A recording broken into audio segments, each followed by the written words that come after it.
Hello বন্ধুরা, আমি তোমাদের মেঘা দিদি। কেমন আছো তোমরা সবাই?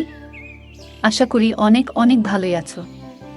আর তোমাদের ভালোবাসায় আমিও অনেক ভালো আছি, কারণ তোমরা আমাকে যে পরিমাণে ভালোবাসা দিয়েছো এবং সাপোর্ট দিয়েছো তা আমি কোনোদিন ভুলতে পারবো না। তাই তোমাদেরকে মজা দেওয়ার জন্য আবারও একটি নতুন গল্প নিয়ে হাজির হলাম। গল্পটি শোনার মতো, আশা করি তোমাদের রোমাঞ্চিত করে দেবে। তোমরা হাতের কাজ ফেলে সবাই হেডফোন নিয়ে বসে যাও। যদি আমার গল্প শুনে মজা পাও তাহলে অবশ্যই আমার চ্যানেলটি সাবস্ক্রাইব করবে। তো চলো বন্ধুরা, আমরা কথা না বাড়িয়ে আসল গল্পে চলে যাই। আমার স্বামী রোজ রাতে আমাকে পাত্তা না দিয়ে আমার স্বামীর বড় ভাইদের বউয়ের ঘরে চলে যেত। আমার স্বামী তার বড় ভাইয়ের বউয়ের ঘরে যাওয়ার পর থেকেই দিদির কান্নার আওয়াজ শোনা যেত। আমি অনেক অনেক জিজ্ঞাসা করার পরও আমার স্বামী আমাকে কিছুই বলতো না। আর আমার স্বামীর বড় ভাইয়ের বউয়ের ঘরেই সে থাকতো। একদিন আমি তার ঘরে লুকিয়ে দেখি যে তারা দুইজন। তো আমার নাম রুমনা। আমি অনেক ছোট একটা ধনী পরিবারের মেয়ে ছিলাম না। আমার বাবা একটা ছোট্ট চাকরি করে আমার আর আমার বড় ভাইয়ের লালন পালন করতেন। আসলে আমাদের ছোটবেলায় আমাদের মা আমাদের ছেড়ে চলে গিয়েছিলেন, তারপর থেকে আজ অবধি আমাদের বাবাই আমাদের দেখাশোনা করেছেন। আমরা দুই ভাই বোন অনেক বেশি পড়াশোনা করতে পারিনি, কারণ আমাদের বাবার কাছে এত পয়সা ছিল না যে আমাদের বেশি দূর পর্যন্ত পড়াশোনা করাতে পারেন। কিন্তু ক্লাস 1-2 পর্যন্ত আমি গ্রামের স্কুলে পড়েছিলাম। তারপর আমি ঘর সামলাতে থাকি। আর আমার বড় ভাই সুরেশও একটা বেসরকারি চাকরি করত। দিন মোটামুটি ভালোই চলছিল ভাইয়ের উপার্জনের ফলে। আমার বাবারও কিছুটা সাহায্য হয়ে যেত। আসলে বাবার উপার্জন এতটাই কম ছিল যে সেই পয়সায় ঠিক করে আমাদের সংসার চলত না। কিন্তু যবে থেকে আমার ভাই উপার্জন করতে শুরু করেছে তবে থেকেই আমাদের ভালোভাবে সংসার চলতে শুরু করে। তারপর থেকে আমাদের জীবনে ভালো দিন আসতে শুরু করে, কারণ ভাইয়ের উপার্জিত টাকার পরিমাণ অনেকটাই বেশি ছিল। তবে সমস্যা একটাই ছিল যে সে একটু বেশি রাগী ছিল আর খারাপ কাজে পড়তে শুরু করেছিল। প্রায় দিনই আমাদের বাড়িতে নানা রকমের লোক আসত, কিন্তু আমার বাবার কিছুই করার ছিল না, কারণ আমরা তাকে অনেক বোঝানোর চেষ্টা করেছিলাম, কিন্তু সে বোঝার মানুষ ছিল না। এই জন্য আমরা এটা ভেবে ভেবে অস্থির হয়ে যাচ্ছিলাম যে কিভাবে তাকে বোঝানো যায়। ঠিক তখন একদিন আমার মামা আমাদের বাড়িতে আসেন। তখন তিনি বলেন আমাদের তার বিয়ে দিয়ে দেওয়া উচিত, তাহলে সে একদম ঠিক হয়ে যাবে। আমরা মনে করি মামার কথা ঠিক। তার বিয়ে দিলে হয়তো তার ব্যবহারে পরিবর্তন আসবে, হয়তো সে এসব ভুল জিনিস থেকে বেরিয়ে আসতে পারবে। এইসব কিছু ভেবে আমার বাবা আমার মামাকে বলেন একটা ভালো পাত্র খুঁজে দাও, যাতে আমার ঘরে খুশি আসে আর তার এইরকম ব্যবহার থেকে আমরা মুক্তি পেতে পারি। মামা অনেক চেষ্টা করে একটা পাত্র খুঁজে বের করেন এবং বলেন পাত্রটা অনেক ভালো, মেয়ে অনেক ভদ্র। মেয়েটা অনেক বেশি দূর পর্যন্ত পড়াশোনা করেনি, কিন্তু সে তোমার সংসার অনেক ভালো করে সামলাতে পারবে। এই জন্য আমার বাবা বলেন আমাদের কোনো জিনিসের দরকার নেই, শুধু সেই মেয়েটা ভালো হলেই হবে, যাতে সে আমার ছেলের আর আমার সংসারটাকে সামলে নিতে পারে। তখন মামা বলেন আমরা রুমনার বিয়েটা ঠিক করে দিই, কারণ তোমার তো সেই রকম জমানো টাকা নেই যে বারবার খরচা করতে পারবে। দুইজনের বিয়ে একসাথে হয়ে গেলে বিয়ের খরচ একসাথে শেষ হয়ে যাবে। বাবা বলেন না, এখনো রুমনার সেই বয়স হয়নি যে সে বিয়ে করে বৈবাহিক জীবন সামলাতে পারবে। সেই জন্য আমি কিছুদিন পরে রুমনার বিয়ে দেব। আর রইল বাকি সুরেশের কথা। নেহাত সে খারাপ কাজে পড়ে গেছে, সেই জন্য তাকে বিয়ে দিতে বাধ্য হচ্ছি। তাছাড়া ছেলে মেয়ের মধ্যে অনেক পার্থক্য হয়। ছেলেদের তো ঘর সামলাতে হয় না, উল্টে তার দেখাশোনা করার জন্য একটা মেয়ে চলে আসে। কিন্তু এই মুহূর্তে যদি আমি আমার মেয়ের বিয়ে দিয়ে দিই তবে সে হাজারো সমস্যার মধ্যে পড়ে যাবে। না জানি শ্বশুরবাড়ির ভিতরে তাকে কি কি করতে হবে। সেই জন্য কিছু সময় পরে আমি রুমনার বিয়ে দেব, এখন না। সব শুনে মামা বলেন কোনো সমস্যা না, যেমন তোমার ইচ্ছা। যাই হোক, এইসব ভেবে আমরা ভাইয়ের জন্য বিয়ের পাত্র দেখে অনেক ধুমধাম করে ভাইয়ের বিয়ে দিয়ে দিই। আমার বড় ভাইয়ের বিয়ের পর তো যেন আমাদের বাড়িটা অনেক সুন্দর হয়ে গিয়েছিল, কারণ বৌদি আসার পরে আমার ভাই সব খারাপ কাজ করা বন্ধ করে দেয়। সে খারাপ কাজের পাশাপাশি সব খারাপ অভ্যাসও ছেড়ে দেয়। আর সে অনেক মন দিয়ে নিজের কাজকর্ম করতে শুরু করে এবং সব বাড়ির দায়িত্ব পালন করতে শুরু করে। ভাই আমার বাবাকেও কাজে যেতে বারণ করে দেয় আর বলে এখন আমি উপার্জন করি, তোমার এত ছোটখাটো চাকরি করতে হবে না।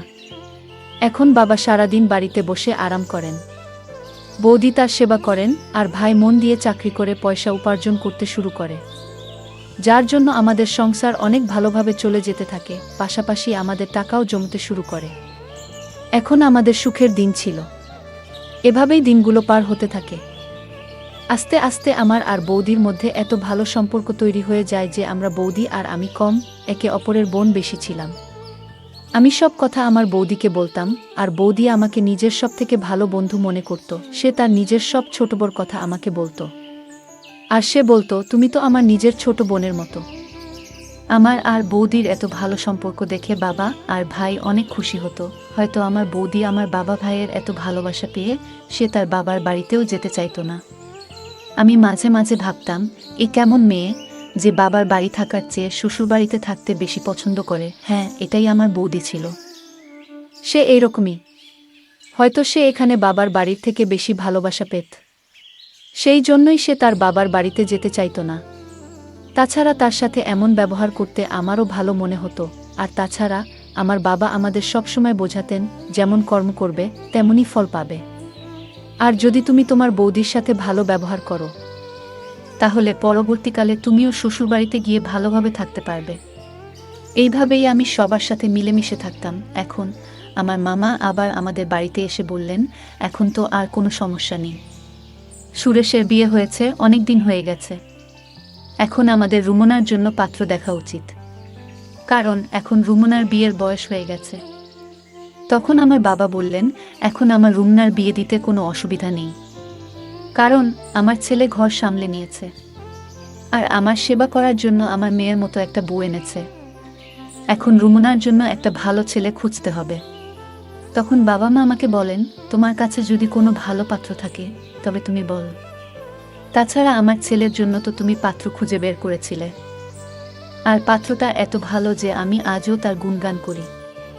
এই জন্য তুমি একটা ভালো পাত্র খুঁজে দাও।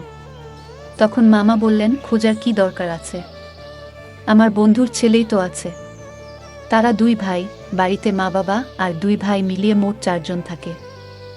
ছোট ছেলে একটা বড় কোম্পানিতে ভালো মাইনের চাকরি করে, আর তার বড় ভাইও একটা ভালো চাকরি করে।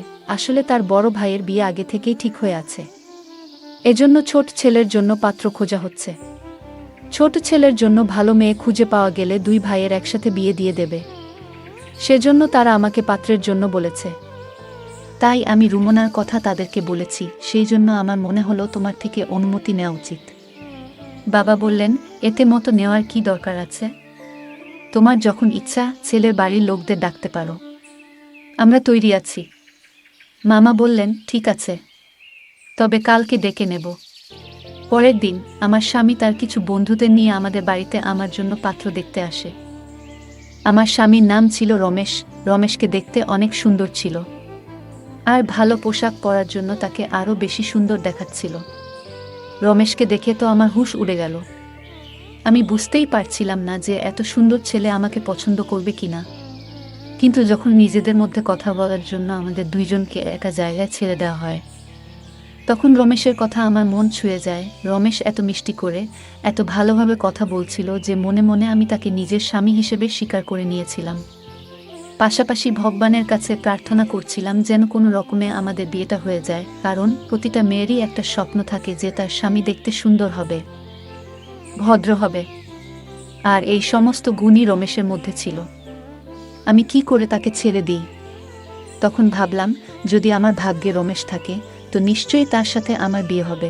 যাই হোক, তারা আমাকে দেখে বাড়ি চলে যায়। কিছুদিন পরে ফোন করে জানায় যে আমাকে তাদের অনেক পছন্দ হয়েছে। এইভাবেই আমাদের বিয়ে ঠিক হয়ে যায়।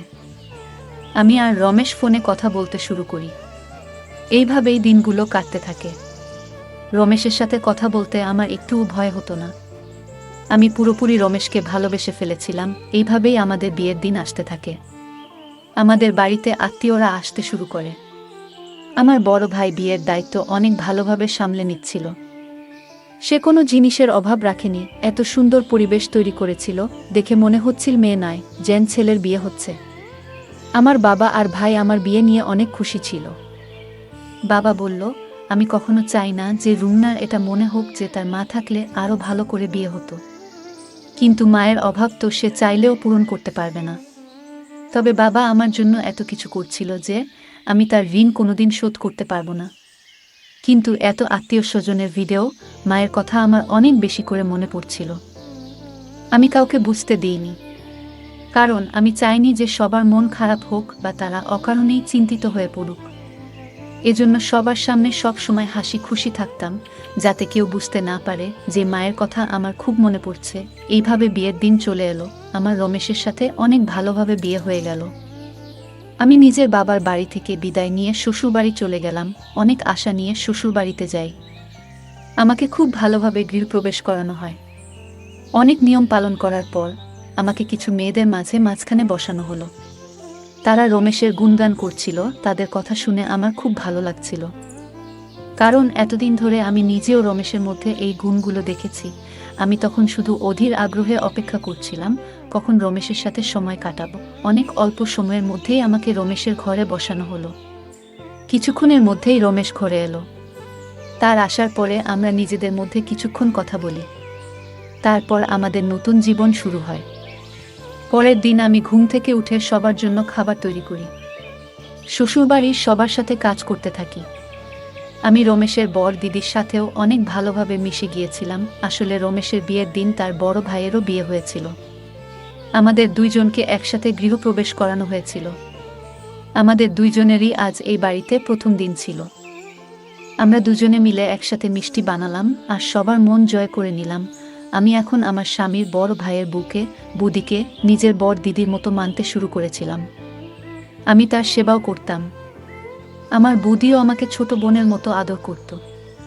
আমরা দুজন বোনের মতোই ছিলাম, আর আমাদের মধ্যে অনেক ভালো সম্পর্ক তৈরি হয়ে গিয়েছিল। আমাদের এত ভালো সম্পর্ক দেখে বাড়ির লোকজনও অনেক খুশি ছিল। এদিকে দিনেশও কাজে যেতে শুরু করেছিল। এইভাবেই আমাদের দিনগুলো আনন্দে কাটছিল। কিন্তু কে জানত এত খুশির মাঝখানে দুঃখের এত বড় পাহাড় ভেঙে পড়বে। একদিন একটি অ্যাক্সিডেন্টে আমার স্বামীর বড় ভাই এই পৃথিবী ছেড়ে চলে গেলেন। আমি তো কিছুই বুঝতে পারছিলাম না যে বাড়ির লোকেদের কিভাবে সামলাবো। সবাই যেন ভেঙে পড়েছিল। আর ভাঙবে নাই বা কেন? বিয়ের মাত্র 1 মাস হয়েছে, এর মধ্যেই আমার বুদি এত ছোট বয়সে বিধবা হয়ে গেল। আমার বুদির প্রতি খুব মায়া হচ্ছিল। আমি কিছুই বুঝতে পারছিলাম না কিভাবে তাকে সামলাবো। আমি কোনোমতে রমেশকে সামলাই আর তাকে বলি, এখন থেকে তোমাকে বুদির অনেক খেয়াল রাখতে হবে। আমাদের সেই জন্য কোনোভাবেই তার সামনে ভেঙে পড়লে চলবে না। সবসময় তাকে ভালো রাখতে হবে। রমেশ আমার কথা বুঝতে পারে। আমরা দুজনে মিলে বুদির খেয়াল রাখতে শুরু করি। আস্তে আস্তে সময় পার হতে থাকে। আমার স্বামীর বড় ভাইয়ের পৃথিবী ছেড়ে চলে যাওয়ার 1 বছর পেরিয়ে গিয়েছিল। বাড়ির সবাই বলছিল যে বিয়ের মাত্র 1 মাসের মধ্যে বুদির জীবন শেষ হয়ে গেছে। তার জীবন তো শুরু হওয়ার আগেই থেমে গেল।